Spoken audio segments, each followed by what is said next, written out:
राम इकबाल को सुनेगा। जस्टिस की अपन बात को जोर देकर के भी संविधान सभा के निर्माताओं ने कहा है। जस्टिस भी तीन प्रकार का उन्होंने कहा है, सामाजिक, आर्थिक, राजनीतिक न्याय। सर्वप्रथम यदि हम सामाजिक न्याय की बात करें तो ऐसा नहीं है कि इस दिशा में कदम नहीं उठाई गई। जो भी सरकारें रही उस पर चिंतन हुआ, लेकिन आदरणीय नरेंद्र मोदी जी की सरकार आने के बाद मातृशक्ति के सामाजिक न्याय के लिए अनेक योजनाएं संचालित की गई। वह उनकी स्पीड और स्केल को बढ़ाया गया। मोदी जी जब महिलाओं के लिए शौचालय बनाते हैं तो महिलाओं के सम्मान में वृद्धि होती है, उससे इज्जत घर का नाम दिया जाता है। पीएम आवास के माध्यम से जब 69% मालिका हक मातृशक्ति को दिया जाता है तो वो सुरक्षित महसूस करती है। उज्ज्वला योजना के माध्यम से जब गैस चूल्हा मिलता है तो स्वास्थ्य में सुधार होता है। धुएं भरी रसोई से लेकर गरिमापूर्ण जीवन तक यही हमारा सामाजिक न्याय, जिसकी कल्पना कभी बाबा साहब बी आर अम्बेडकर साहब ने की थी कि हमें नागरिकों को, समस्त नागरिकों को सामाजिक न्याय, आर्थिक न्याय, राजनीतिक न्याय देना होगा। प्रधानमंत्री मातृ वंदना योजना के माध्यम से जब गर्भवती महिला को पोषण मिलता है तो आने वाला भविष्य भी संवरता है। मैटरनिटी अवकाश को 12 सप्ताह से बढ़ाकर 26 सप्ताह किया जाता है तो पारिवारिक दायित्वों की पूर्ति का समय मिलता है। सशस्त्र सेनाओं में महिलाओं को जब स्थायी कमीशन प्रदान करने से राष्ट्र सेवा में डिफेंस फोर्सेज का अभिन्न हिस्सा बनती है तो महिलाएं सशक्त होने का एहसास महसूस करती है।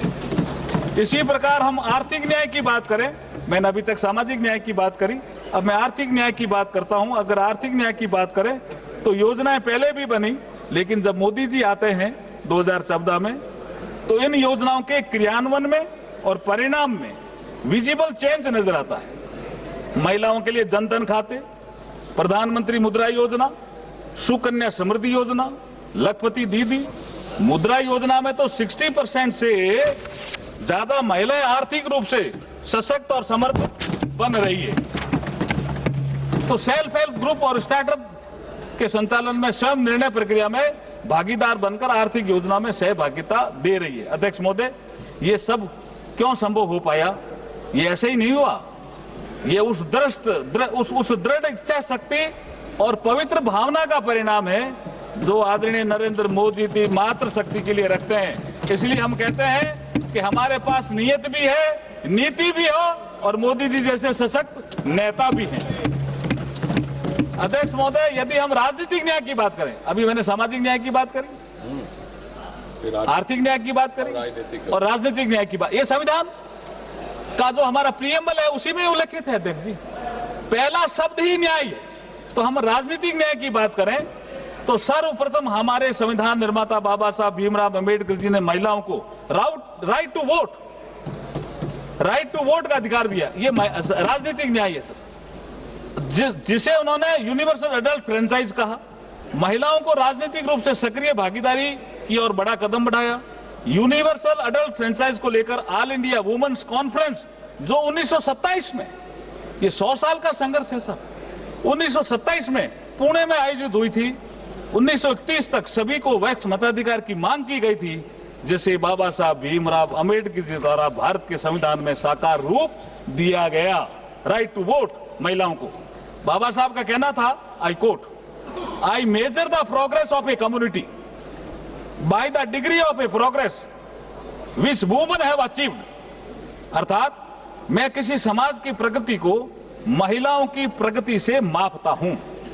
माननीय अध्यक्ष जी, यहां एक विषय और उल्लेखनीय है कि जहां भारत में बाबा साहब ने आजादी के तुरंत बाद महिलाओं को समान मताधिकार उपलब्ध कराया, वहां दुनिया में, जो विकसित कही जाने वाली दुनिया में, लंबे समय तक महिलाओं को संघर्ष करना पड़ा।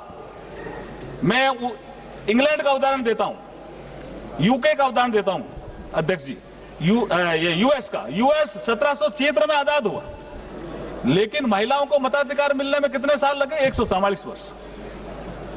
और यूनाइटेड किंगडम, इसमें तो 1918 में महिलाओं को मताधिकार दिया, लेकिन लिमिटेड कर दिया कि जो महिलाएं 30 साल से उम्र के अधिक हो या जिनका पति प्रॉपर्टी से संबंधित क्वालिफिकेशन रखता हो, उसको दिया। और उसके 10 साल बाद 1928 में द इक्वल फ्रेंचाइज एक्ट के माध्यम से 21 वर्ष से अधिक आयु की महिलाओं को समान मताधिकार मिला। राइट टू रिप्रेजेंटेशन बाबा साहब का मूल वाक्य हुआ करता था। आज हमारे यशस्वी तपस्वी कर्मयोगी प्रधानमंत्री श्री नरेंद्र मोदी जी इसी दिशा में सोच रहे हैं। इसी कारण मातृशक्ति को नीति निर्माण में भागीदार बनाने के लिए महत्वपूर्ण बिल पेश हुए हैं। ये बिल महिलाओं के समान भागीदारी के पॉलिटिकल जस्टिस को पूरा करेगा। सर, आर्थिक न्याय, सामाजिक न्याय, राजनीतिक न्याय की बात प्रस्तावना में तो खूब कही गई है, लेकिन लोगों ने उसको लागू करने का प्रयास नहीं किया। अगर लागू करने का प्रयास किया तो आदरणीय नरेंद्र मोदी जी ने करने का प्रयास किया। अध्यक्ष महोदय, अब मैं आपकी अनुमति से बिल के प्रावधानों के विषय में सदन को थोड़ा अवगत कराना चाहता हूं। जब आजादी के 75 वर्ष के बाद अमृतकाल के युग में प्रधानमंत्री श्री नरेंद्र मोदी जी ने नए संसद भवन में पहले बिल के रूप में 18 से 21 सितंबर 2023 को विशेष सत्र के माध्यम से नारी शक्ति वंदन अधिनियम पारित करवाकर लोकसभा व विधानसभा में महिलाओं के 33% प्रतिनिधित्व को सुनिश्चित करके लोकतंत्र को पुष्पित व पल्लवित करने का अभिनव कार्य किया है। आज उसी श्रृंखला में हम ये अमेंडमेंट बिल लेकर के आए हैं। इसी संसद में 17वीं लोकसभा के दौरान 18 से 21 सितंबर 2023 को आयोजित विशेष सत्र में पारित किए द कॉन्स्टिट्यूशन 106 अमेंडमेंट एक्ट, जिसको हम नारी शक्ति वंदन कहते हैं, और जिसको 28 सितंबर को राष्ट्रपति जी ने अनुमोदित किया। इसके माध्यम से संविधान के आर्टिकल 330A, 332A, 334A को इंसर्ट किया गया था तथा आर्टिकल 239AA में अमेंडमेंट किया गया था ताकि लोकसभा व राज्य विधानसभाओं तथा एनसीटी दिल्ली की असेंबली में भी लगभग 1/3 सीटें नारी शक्ति के लिए आरक्षित की जा सके। इस संबंध में सदन में चर्चा के दौरान विपक्ष में अन्य दलों के नेताओं ने अनुरोध किया था कि इस वुमेन रिजर्वेशन बिल का क्रियान्वयन जल्दी से जल्दी किया जाए। हालांकि जो प्रोविजन 2023 के संविधान संशोधन में किए गए थे उसके अनुसार ये महिला आरक्षण तभी ऑपरेटिव होना प्रस्तावित था जब इस एक्ट के लागू होने के बाद पहली रिलेवेंट सेंसस 2026 की जनगणना के आधार पर डिलिमिटेशन एक्सरसाइज को पूरा किया जाए। दूसरे शब्दों में कहा जाए तो महिलाओं के लिए आरक्षण तब तक लागू नहीं किया जा सकता था जब तक 2026 के बाद प्रकाशित होने वाली सेंसस फिगर के आधार पर डिलिमिटेशन एक्सरसाइज नहीं की जाती। अगली सेंसस और उसके बाद की डिलिमिटेशन प्रक्रिया में अभी पर्याप्त समय लगेगा, जिससे वुमन की इफेक्टिव पार्टिसिपेशन में डिले होगा। इसलिए अध्यक्ष जी, आज जो हम ये अमेंडमेंट लेकर के आ रहे हैं उनका मूल उद्देश्य लोकसभा राज्य विधानसभाओं में महिलाओं के लिए 33% सीटें जो आरक्षित करने संबंधी प्रावधानों को लागू करने के उद्देश्य से हैं। इसके लिए संविधान के आर्टिकल 55, आर्टिकल 81, 82, 172, 330, 332 और 33A में संशोधन का प्रस्ताव है, जो बिल में साफ साफ उल्लेखित है। The constitution 106 amendment act 2023 Lok Sabha तथा विधानसभा महिलाओं के लिए लगभग 1 सीटों का रिजर्वेशन, जिसमें SC/ST भी शामिल हैं, प्रदान किया गया है। ये उल्लेखनीय है कि सरकार का उद्देश्य महिलाओं के लिए आरक्षित सीटों का वर्तमान में उपलब्ध सीटों के अतिरिक्त इन एडिशन टू और ओवर एंड अबव रखना है, न कि वर्तमान अलोकेशन ऑफ सीट को प्रभावित करना। यहाँ यह भी उल्लेखनीय है कि महिला सीटों हेतु किया जा रहा आरक्षण हॉरिजेंटल यानी कुल सीटों में से 33% होने के साथ साथ वर्टिकल भी है, अर्थात SC और ST के लिए रिजर्व सीटों में भी 33% सीटें महिलाओं की भागीदारी सुनिश्चित करेगा। पूरे देश में एक समान और न्याय संगत तरीके से महिलाओं के लिए 1/3 सीटों के रिजर्वेशन को प्रभावी बनाने के लिए ये आवश्यक होगा कि लोकसभा में वर्तमान सीटों के अतिरिक्त कुल सीटों की संख्या में समान रूप से 50% की वृद्धि की जाए। लोकसभा की वर्तमान सीटों में 50% की वृद्धि की जाती है तो सदन की नई स्ट्रेंथ 815 सदस्यों की होगी। इसमें से 272 सीटें महिलाओं के लिए आरक्षित होगी, जो कुल 815 सीटों का 1/3 है। तो ये सिंपल सा एक फॉर्मूला है और इसमें सबको कोई नुकसान नहीं हो रहा है, किसी भी पुरुष वर्ग को भी नुकसान नहीं हो रहा है और किसी राज्य को कोई नुकसान नहीं हो रहा। जो ताकत जिस राज्य की है उतनी ही ताकत आने वाले समय में रहेगी। वर्ष 2011 की सेंसस के जनसंख्या के आंकड़ों के संबंध में यही उपलब्ध नवीनतम सेंसस फिगर है और वर्ष 25 में अधिसूचित वर्तमान जनगणना प्रक्रिया के परिणाम किसी भी स्थिति में 2027 के उत्तरार्ध या 28 के प्रारंभ से पहले उपलब्ध नहीं होंगे। 2011 की जनगणना का उपयोग रीएडजस्टमेंट या डिवीजन ऑफ टेरिटोरियल कॉन्स्टिट्यूंसी तथा SC/ST के लिए सीटों के अलोकेशन के लिए किया जाएगा। ये हमने हमारा जो उद्देश्य है बिल का उसमें भी लिखा है। आज इस ऐतिहासिक अवसर पर मैं देश के पूर्व राष्ट्रपति मिसाइल मैन, करोड़ों युवाओं के प्रेरणा स्रोत भारत रत्न डॉक्टर अब्दुल कलाम साहब को भी याद करना चाहूंगा। जब 3 अक्टूबर 2005 को कलकत्ता, मद्रास और मुंबई विश्वविद्यालय के कंबाइंड इनॉग्रल एड्रेस के दौरान जब मुंबई यूनिवर्सिटी के एक छात्रा ने APJ अब्दुल कलाम साहब को पूछा, इंडियन पॉलिटिक्स में महिलाओं की भागीदारी को लेकर के एक सवाल किया। अध्यक्ष जी, आपकी अनुमति हो तो वो सवाल मैं पढ़ जाता हूं।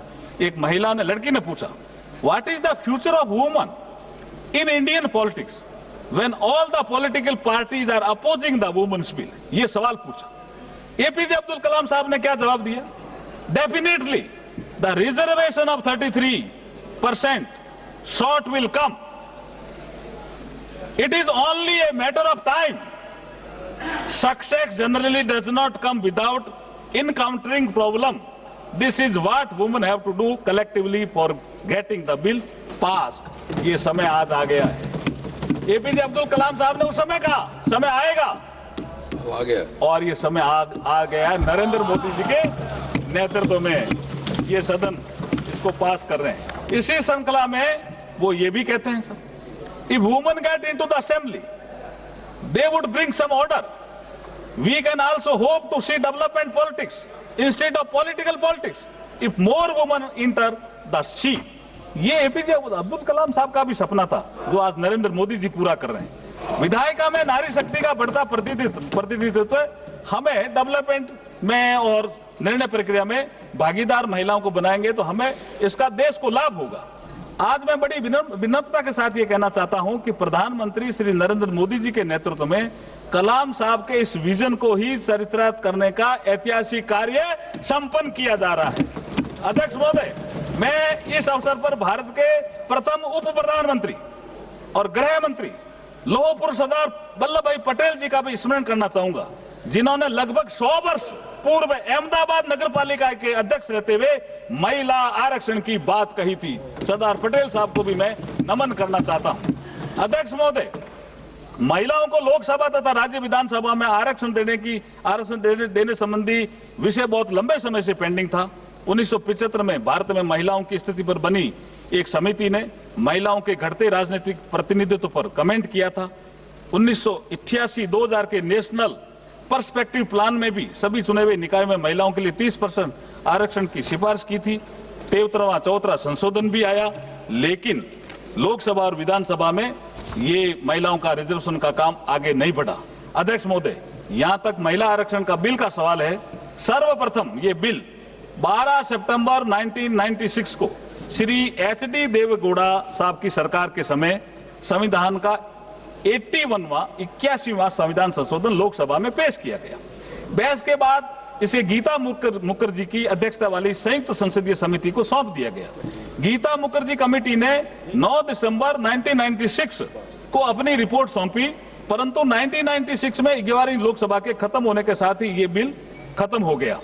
इस दिशा में अगला प्रयास आदरणीय श्री अटल बिहारी वाजपेयी जी की सरकार में 14 दिसंबर 1998 को संविधान के 84वें संविधान संशोधन विधेयक 1998 में पेश किया गया, परंतु 12वीं लोकसभा के खत्म होते ही ये प्रयास भी समाप्त हो गया। अटल बिहारी वाजपेयी जी की अगली सरकार 13वीं लोकसभा में 23 दिसंबर 1999 को संविधान का 85वां संशोधन विधेयक 99 में पेश किया गया, परंतु राजनीतिक पार्टियों के बीच सहमति न बनने के कारण आगे नहीं बढ़ सका। इसी श्रृंखला में अगला महत्वपूर्ण प्रयास डॉक्टर मनमोहन सिंह जी की सरकार द्वारा संविधान में 108वां संशोधन विधेयक 2008 6 मई 2008 को राज्यसभा में प्रस्तुत किया गया। 2 साल बाद 9 मार्च 2010 को राज्यसभा में तीखी बहस और भारी हंगामे के बीच ये बिल पास हो गया, किंतु लोकसभा में ये बिल पास नहीं हो सका। अध्यक्ष महोदय, हमारे यशस्वी प्रधानमंत्री नरेंद्र मोदी जी जो महिला अधिकारों और महिला कल्याण के प्रति सदैव संवेदनशील है, उनके मार्गदर्शन में लगभग सर्वसम्मति बनाते हुए नई संसद के पहले बिल के रूप में 19 सितंबर 2023 को नारी शक्ति वंदन अधिनियम संविधान का 128वां संशोधन विधेयक 2023 लोकसभा में प्रस्तुत किया, जो लोकसभा में भारी बहुमत से पास हुआ जिसके पक्ष में 454 वोट पड़े, मात्र 2 वोट विपक्ष में पड़े, जिसे बाद में संविधान का 106वां संशोधन कहा गया। 2023 के तौर पर ये लागू हुआ, ये 2023 के पर लागू किया गया। अगले ही दिन 20 सितंबर 2023 को राज्यसभा में 2014 वोटों के साथ बिना किसी विरोध के ये बिल पास हो किया गया। 28 दिसंबर को भारत की पहली आदिवासी महिला राष्ट्रपति माननीय श्रीमती द्रौपदी मुर्मू जी के द्वारा इसे मंजूरी प्रदान की गई। अध्यक्ष महोदय, 4 दशकों के लंबे अंतराल के बाद माननीय प्रधानमंत्री जी के नेतृत्व में महिलाओं के लिए लोकसभा राज्य विधानसभाओं में 1/3 सीटों के आरक्षण की व्यवस्था सुनिश्चित हो पाई। आज हम इस संविधान 131वें संविधान संशोधन विधेयक 2026 के माध्यम से इसे इस महान सदन के समक्ष साकार रूप देने जा रहे हैं। इस पूरे विश्व में, इससे पूरे विश्व में भारत और भारतीयता का शाश्वत संदेश का प्रचार करने वाले यहाँ स्वामी विवेकानंद जी का कोट भी मैं आपको कहना चाहता हूं। स्वामी विवेकानंद जी ने एक मात्र शक्ति के उत्थान का संदेश देते हुए कहा, there is a no chance, sir ये बहुत ही महत्वपूर्ण है, मैं कोट करना चाहता हूं, there is a no chance for the welfare of a world unless the condition of women is improved. It is not possible for a bird to fly only one wing. तो हम 2 पंखों से उड़ना चाहते हैं साहब, ये नरेंद्र मोदी जी का सपना है। मुझे विश्वास है कि ऐतिहासिक संविधान संशोधन के लागू होने से भारत, जिसे कभी वैभव भारत के नाम से भारत को जाना जाता था, हमारे विधायिका में भागीदारिता बढ़ेगी और भारत विकसित भारत बनेगा। तमिल भाषा के महाकवि सुब्रमण्यम भारती ने भी स्वतंत्र, शिक्षित, आत्मनिर्भर और शक्तिशाली नारी की कल्पना करते हुए अपनी कविताओं के माध्यम से बताया कि महिलाएं केवल घर तक सीमित नहीं है, वे निर्णय लेने, कानून बनाने, वे शासन करने में सक्षम है, वे निडर, जागरूक और प्रगतिशील है, जो समाज को आगे बढ़ाती है। अध्यक्ष महोदय, मैं बड़े ही विनम्र भाव के साथ और गर्व के साथ ये कहना चाहूंगा कि वैदिक काल से हमारी आधुनिक काल तक जब जब मातृशक्ति को नेतृत्व करने का अवसर मिला है, तब तब उन्होंने अपनी प्रतिभा, योग्यता और क्षमता से अपना आप को सिद्ध किया है। वैदिक काल में यदि हम देखें तो गार्गी, मैत्रेय, घोषा, अपाला, लोकपुत्रा जैसी अनेक विदुषी महिलाओं का जिक्र मिलता है। कालांतर में हमें ऐसी अनेक महिलाओं का भी जिक्र मिलता है जिन्होंने शासक के रूप में अपनी प्रतिभा का परिचय दिया। रानी नागनिका, कश्मीर की रानी दिद्या और रानी रुद्रमा देवी, रानी दुर्गावती और रानी लक्ष्मीबाई और रानी अहिल्याबाई होलकर जैसी अनेक ऐसी रानियों का उल्लेख मिलता है। सामाजिक सुधार की दृष्टि से देखें तो सावित्रीबाई फूले, रमाबाई जैसी महिलाओं का उल्लेख मिलता है, जिन्होंने महिला शिक्षा के क्षेत्र में महत्वपूर्ण भूमिका निभाई। औपनिवेशिक काल में आजादी के संघर्ष में भी महिला नेतृत्व ने बढ़ चढ़कर भूमिका निभाई। हम सरोजिनी नायडू की बात कर सकते हैं, कस्तूरबा गांधी, अरुणा आसफ अली, उषा मेहता, भीखाजी कामा, मातंगनी हाजरा, रानी गैडिनल्यू जैसी अनेक महिलाओं का नाम गर्व के साथ ले सकते हैं। अध्यक्ष महोदय, संविधान सभा में भी 15 विद्वान महिलाओं का योगदान संविधान निर्माण में रहा था। मैं उनको भी आज सदन के माध्यम से सत नमन करना चाहता हूं।